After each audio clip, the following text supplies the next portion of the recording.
Allah Azza wa Jalla created the human beings in need. One way Allah describes human beings is وَخُلِقَ الْإِنسَانُ ضَعِيفًا.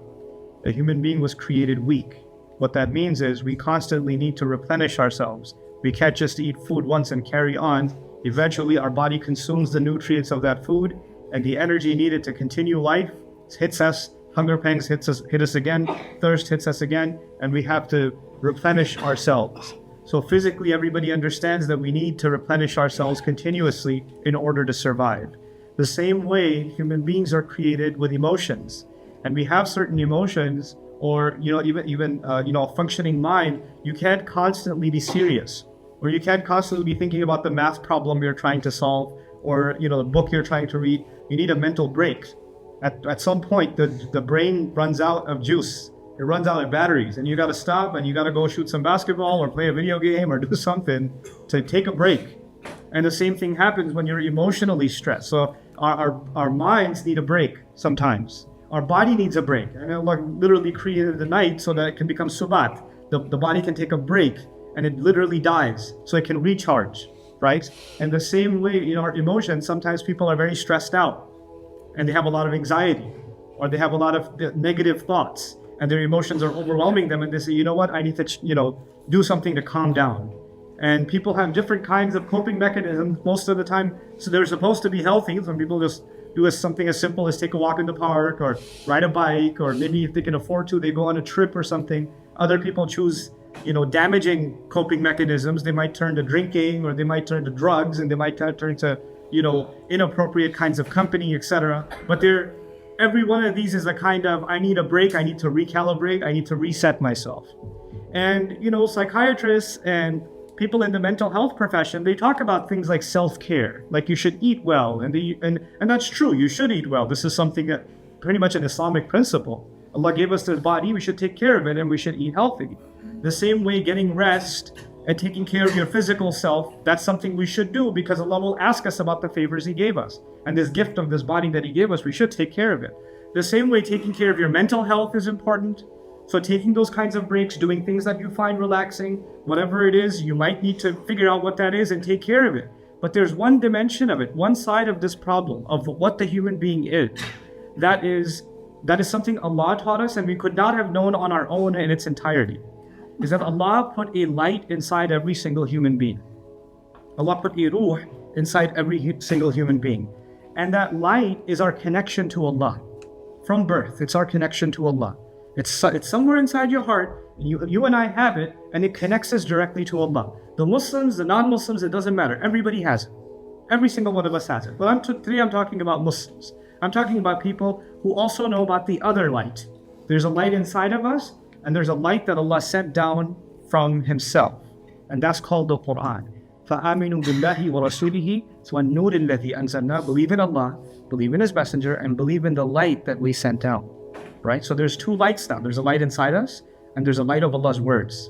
And these lights have to come into contact with each other, because the light inside also starts running out. It starts getting weak. It needs to get recharged, just like your body and my body needs to get recharged.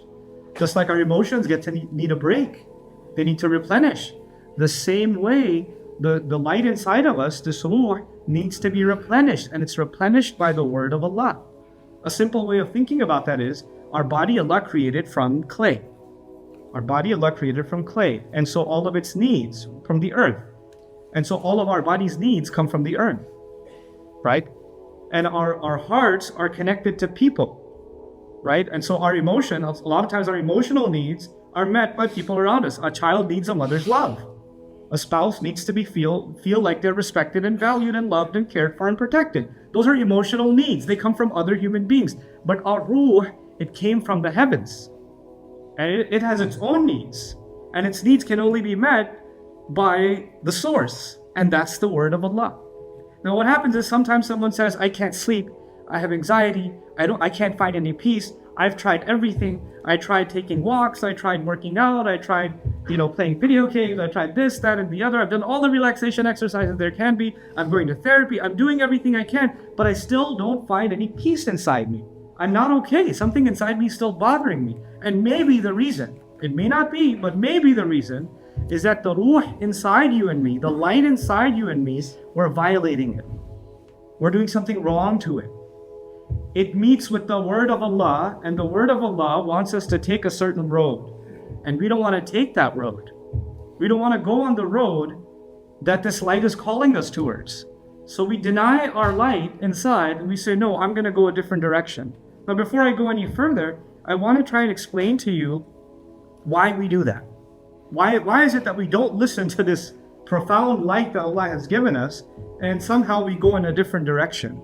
Allah Azza wa Jal, in Surah Al-Shams, He describes this reality. This will take me a few minutes to explain. Bear with me. Usually I try not to make the khutbah abstract, but this is one of those very important fundamental concepts that Muslims should be aware of and think about for themselves.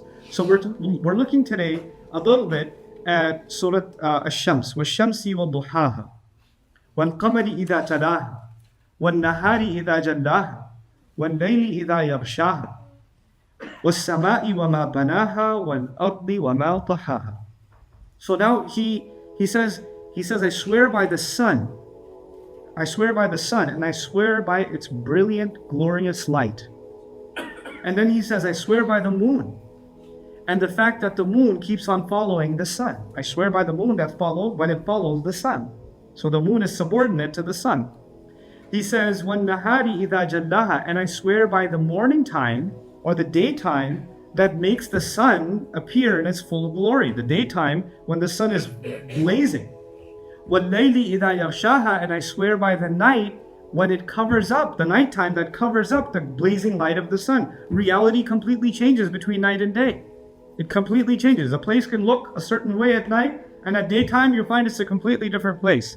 But previously I've talked about this at a different occasion.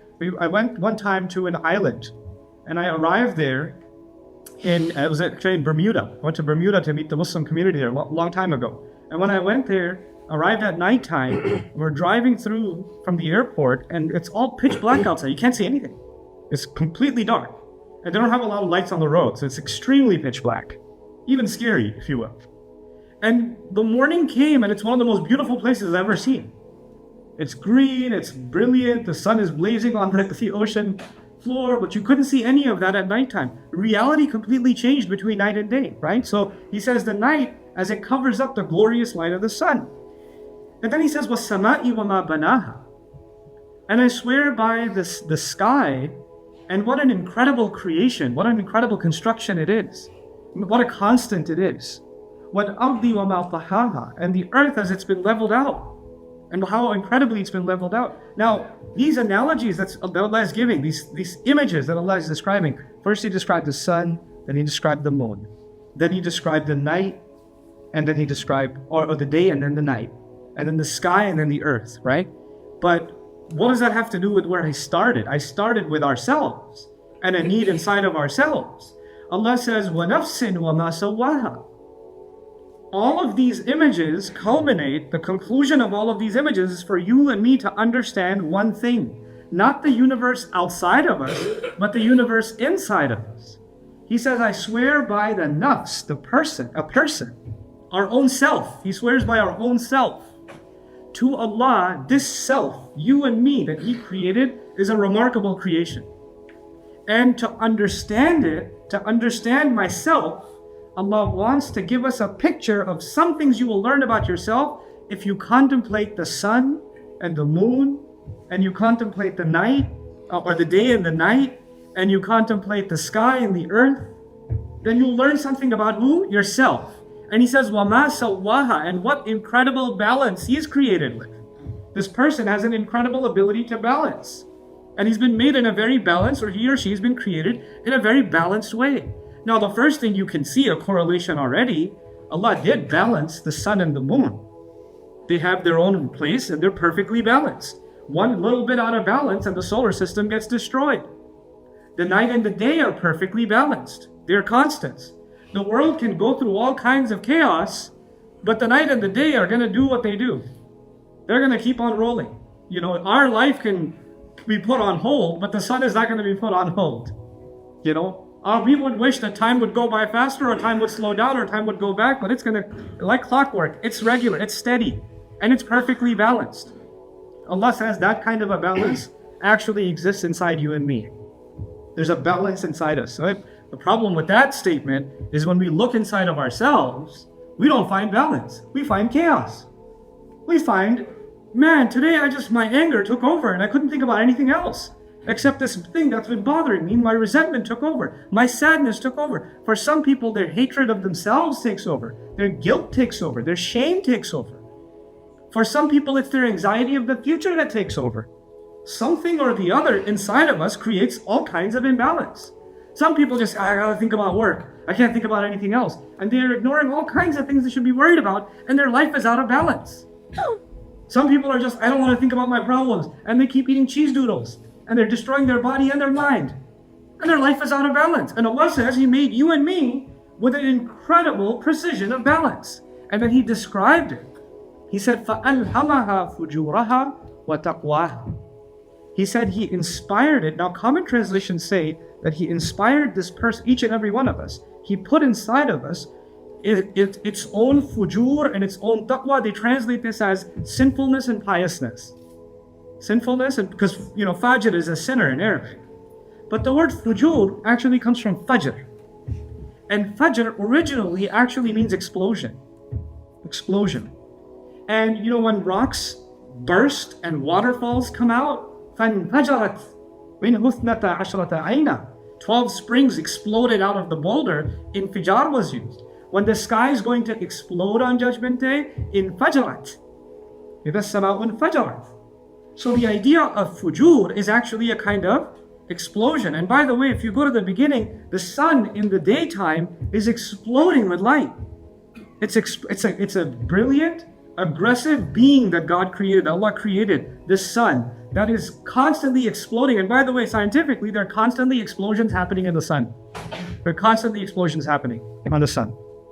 And it comes out in its full glory, just bursting. What does that have to do with you and me? Allah says, Allah put impulses inside us, feelings inside us that want to explode. You're having a conversation with someone and they say something and you have a great response inside you.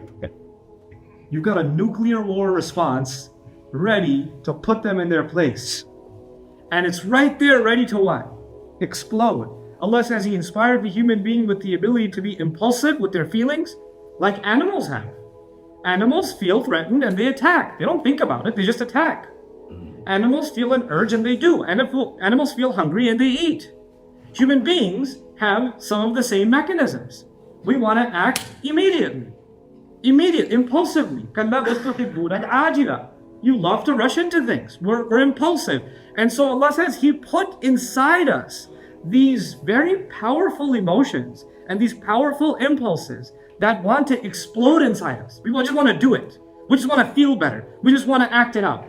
Once it comes, it takes over and you're not even yourself anymore. And it's not even about one emotion. I gave the example of anger, but it's not just about anger. It could be about lust. It could be about greed. It could be about fear. It could be about anger. It could be any number of these emotions that can become impulsive and you can't control them. And then Allah says, وَتَقْوَاهَا. And He inspired each of us with the ability to protect ourselves from our impulses.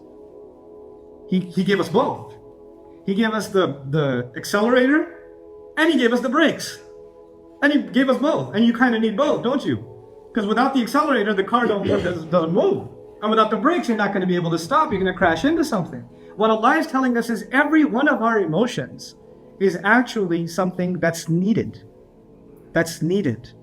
But if you don't stop and protect yourself from letting it overrun you, then it's going to become an explosion. It's an explosive power. And you have to control it. And so Allah gave human beings the ability to measure and control and protect themselves from their own selves. From their own selves. And any one of those emotions that becomes overrun and you're only thinking about yourself and those feelings are the most important thing to you. When that happens, then you're not even protected from your own self. So Allah says in another place in the Qur'an, وَمَن يُوقَ شُحَّ نَفْسِهِ فَأُولَٰئِكَ هُمُ الْمُفْلِحُونَ. In Surah Al-Taghabun, He says, whoever has been protected from the greed and the impulse they have inside of themselves, those are successful people. Those are the successful people. What I'm saying to you is, let's talk about some of these emotions now, some of these impulses that Allah put inside of us. And now I'm not talking about the animal ones, you understand those already. But some of the ones that make human beings unique, not like birds, not like camels, not like, lions. We have some unique impulses inside us that other animals don't have. The desire to mate, or the desire to have a safe home, or the desire to protect, or the desire to mark your territory, we share that with other creatures. We share. You put a fence up, right? And a bird puts its nest out. It does that. And it even, we have alarm systems, and birds start chirping, and we think that they're chirping because it's a beautiful sound. They're actually warning other birds not to come near. That's what they're doing when they do that, And some of you notice birds keep smashing into your window and they don't stop. That's not because they're dumb, because they see a reflection, they think it's another bird in their territory, and they attack it. So just like human beings, right? Umamun amthalukum, Qur'an says. We have things in common with them. But what are some impulses that are unique to us, that we have, that animals don't have? For example, the need to be heard. The need to be heard. Like, I'm not talking about, did you hear what I'm saying? Sometimes you're talking to somebody and you're explaining yourself, and they're like, You're not hearing what I'm saying. You're not listening to me. You're dismissing what I'm saying. They can hear but not hear. They can hear and not hear. And they can say they understand but not, and you can feel like I'm not being heard. I'm being dismissed. I'm being ignored. The need to not be ignored is a human need. Cats don't care. Birds don't care. But human beings care when they feel like they're not being heard. Like when you're talking to somebody and they don't even look up from their phone, you feel dismissed. But a dog doesn't mind. You have a problem with that. We have a need to belong. We have a need to feel like we're accepted. We have a need to feel not judged. We have a need to not be reminded of our mistakes. A need to feel safe, not just physically safe, emotionally safe. We have these different emotional needs inside of us that are met by the people around us where they're supposed to be. Like a child is supposed to feel safest with their mother, for example, right? Or the spouses are supposed to feel safe with each other. Spouses are called clothing for each other. You know why they're called clothing for each other? Because when you wear your clothes, nothing about you is hidden from your clothes. Your clothes touch everything. Your clothes know everything. They know all the secrets. Because there's a part of them that faces outside, but there's a part of them that faces inside. And so the clothes know the ugly. The clothes know the good. The clothes know everything. No, there's nothing hidden. And for a spouse to share everything with their spouse is a scary thing, because you're letting somebody into your very inner self. And sometimes what happens when you share something and later on in an argument they bring it up to shame you or to attack you, you start questioning whether I should have opened up.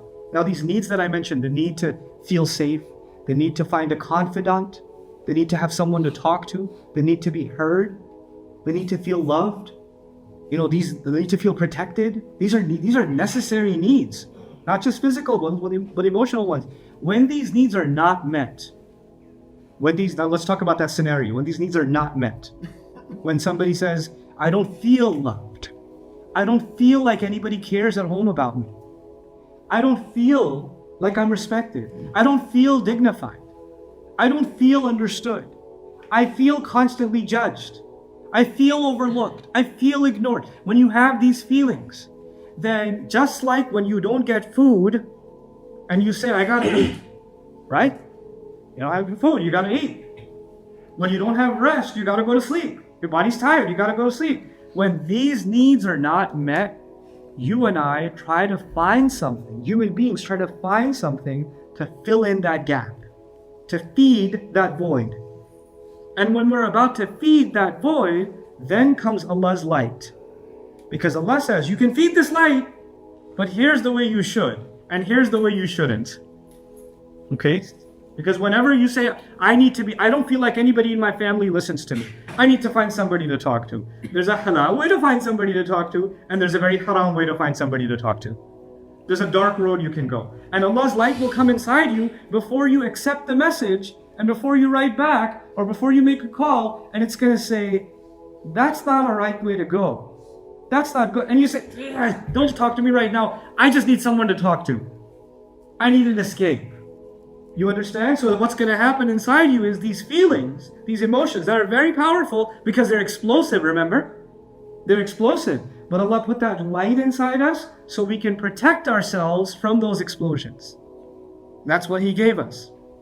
But the thing is, when that struggle happens inside you and me, where we're trying to follow this light that Allah has given us, and every one of us has it, every one of us feels it. There's something, and by the way, the imagery, I didn't even go deep into it. The imagery of the night, the dark, there's no light.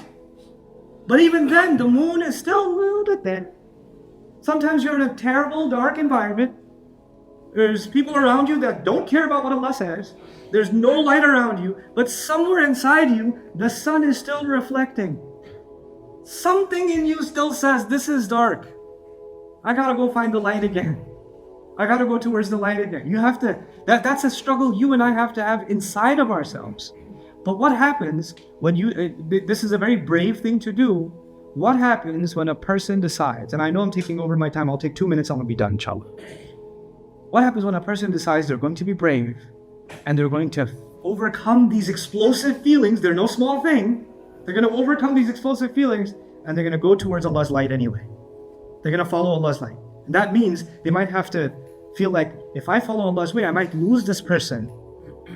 People might not be happy with me. How am I going to fulfill all these emotional needs if I follow Allah's way? Allah's way doesn't look like it's going to give me gratification. These other ways are giving me instant gratification. That's what shaitan wants. Shaitan says, follow my way and I'll fill those holes for you right now. And Allah says, follow my way and you may not feel it right now, but I'm telling you this is what's good for you. And I will fill them for you. Because Allah didn't give us these needs to not fulfill them. But He wants us to fulfill them in a way that's blessed, not a way that's cursed. Even if you feel good right now, it's going to bring ruin to your life down the road. Don't do that to yourself. I shouldn't do that to myself. Find the road that's going to bring more and more light into your life. So when we do that, what happens? Then finally, what I started with, people feel like they're not calm. Remember? They go running and jogging and working out and listening to music or playing video games and they still don't feel calm inside because their light is crying, saying, what are you doing? Allah says, Ya ayyatuhan nafsul mutma'innah. The self that is finally calm. Let me talk to you. Irji'i ila rabbiki. Come back to your master. Meaning come back to this light. How does a person find calmness? When they come back to Allah. When they come back, you have to ask yourself, I have to ask myself, what is it in my life that this ayah means? What is coming back to Allah means for you is different from what it means for me. Your story is different than mine. Inna sa'yakum la shatta. Your struggles and your efforts are all over the place. Every one of you has your own story. What does it mean for you to come back and find calm in the company of Allah? Radiyatan mardiyah. This is the formula. Listen to this carefully. How do you know you're coming back to Allah? One, you know that you are content with whatever Allah does. You're no longer worried that you're going to lose something or there's going to be a void inside you. You're completely trusting Allah that He'll take care of it. He'll take care of it. The one who gave you these feelings knows how to take care of these feelings. You're radi with Him. And mardiyah, and you're making sure whatever you're doing, He's happy with you. Two, you're happy with Him, but also you're making sure that every step you take, you can say to yourself, this step I took, maybe other people were upset, but I know Allah is happy with me. When you can take those steps, then you have calm in your life. Then there could be chaos outside in the world, and inside the earthquake stopped. You're completely tranquil. Then He says, فَادْخُلِي فِي عِبَادِي. Enter into the company of my slaves. Which is a description, it's remarkable. He didn't say, فَادْخُلِي جَنَّتِي وَادْخُلِي عِبَادِي. فَادْخُلِي فِي عِبَادِي. Meaning, enter heaven, come into heaven, and then enter the company of my slaves. Because once you go into heaven, then you meet people. But Allah in this ayah did something else. He said something even more remarkable. I want you to be ranked among those who enslaved themselves to me. They gave themselves to me. And when you do that, then you know what Jannah is. There's not just the Jannah of the Akhirah. That's there in these ayat too. But there's a Jannah here too. That Jannah happens, that calm, and that there's no concern left. That tranquility happens when you and I decide that we want to be Allah's slaves no matter what. Our loyalties are not even to our own emotions. Our loyalties are to Allah. When we can do that inside of ourselves, when we can make that kind of an hijrah, then فَادْخُلِي فِي عِبَادِي وَادْخُلِي جَنَّتِي. Then enter my Jannah. Is that, I know I'm taking over I'm so sorry. فَادْخُلِي الْجَنَّةِ. Enter heaven. enter Jannah. No, adkhuli jannati, enter my Jannah. My Jannah. As if Allah, for these people who turn back to Allah and they follow the path of light, the path of revelation, when they take even steps in that direction, Allah says about them, I'm making a special Jannah for you. I'm making a special Jannah for you. Those are the people we want to become. That's the struggle we want to win. It's a profound thing that Allah has given us between, and these feelings that we have and the struggle to control them and to find that balanced path in between. I pray that Allah gives each and every one of you inside of your heart the strength and the willpower to trust Allah and to follow the way that you know is going to lead to Him being happy with you and you being happy with Him. May Allah Azza wa Jal make us all of those that are radiyatan mardiyah, and make us all of those that are fi ibadihi, that are among His slaves and entered into His Jannah. Barakallahu li wa lakum fil Qur'an al-Hakim wa nafa'ani wa iyyakum bil ayati.